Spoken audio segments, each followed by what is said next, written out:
Çünki o deyir ki, o yalnız burada olduğu müddətdə nurdur. Bəs o olmayanda nur kimdir? İncilin başqa bir yerində, yeni əhdə deyilir. Mən sənə deyirəm ki, sən Petersən və bu qaya üzərində mən kilsəmi quracağam. Cəhənnəmin qapıları ona qalib gələ bilməyəcək. Mən sənə səma səltənətinin açarlarını verəcəyəm.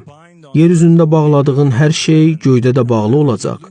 Yer üzündə açdığın hər şey göydə də açılacaq. Budur, xanımlar və cənablar, qardaşlar və bacılar, İsa'nın öz cavabı. O deyir ki, məndən sonra nur Simon Peter olacaq. Mən kilsəmi onun üzərində quracağam. Həqiqi firqəmi, həqiqi məzhəbimi onun üzərində inşa edəcəyəm. Xristianlığın o 72 firqəsindən qurtuluş tapacaq məhz bu firqə olacaq. Cəhənnəm ona qalib gələ bilməyəcək. Yəni cəhənnəm qapıları ona üstün gələ bilməyəcək. Bəs hidayət olunmuş firqə kimlərdir? Xristianlığın hidayət olunmuş firqəsi o kəslər idi ki, onlar İsa'nın ardından Simon Peterə tabe oldular və onu İsa'nın canişini, papa kimi qəbul etdilər. Deməli, İsa öz zamanında nur idi. Necə ki, Muhammed Peyğəmbər sallallahu aleyhi və aleyh öz zamanında nur idi. İsa Simon Peteri təyin etdi. Necə ki, Muhammed Əli ibn Əbi Talibi təyin etdi. Bəs Musa necə? Tanaqda deyilir.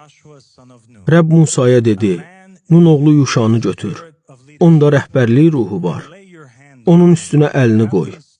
Onu keşiş Elazarın və bütün icmanın qarşısına çıxart və onun üzərinə vəzifə qoy.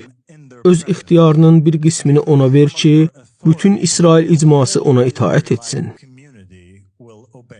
Əslində bu, Allahın Musaya əmridir ki, öz zamanında Nun oğlu Yuşanı cəmaatın gözü qarşısında açıq-aşkar canişin təyin etsin.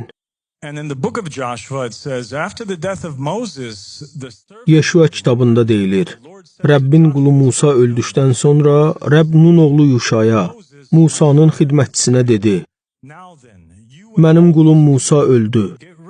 İndi isə sən və bütün bu xalq qalxın, İordan çayını keçin. Mənim onlara, İsrail oğullarına verəcəyim diyara gedin. Mən sizə Musaya vəd etdiyim kimi, ayağınızın basdığı hər yeri verəcəyəm. Your territory will extend from the desert to Lebanon and from the great river, the Euphrates. Sizin sərhədləriniz səhradan Livana qədər, Böyük Fərat çayından bütün Hittilər ölkəsinə qədər və qərbdə Böyük dənizə qədər uzanacaq. As I was with Moses, so I will be with you. Ömrün boyu heç kim sənə qarşı dura bilməyəcək.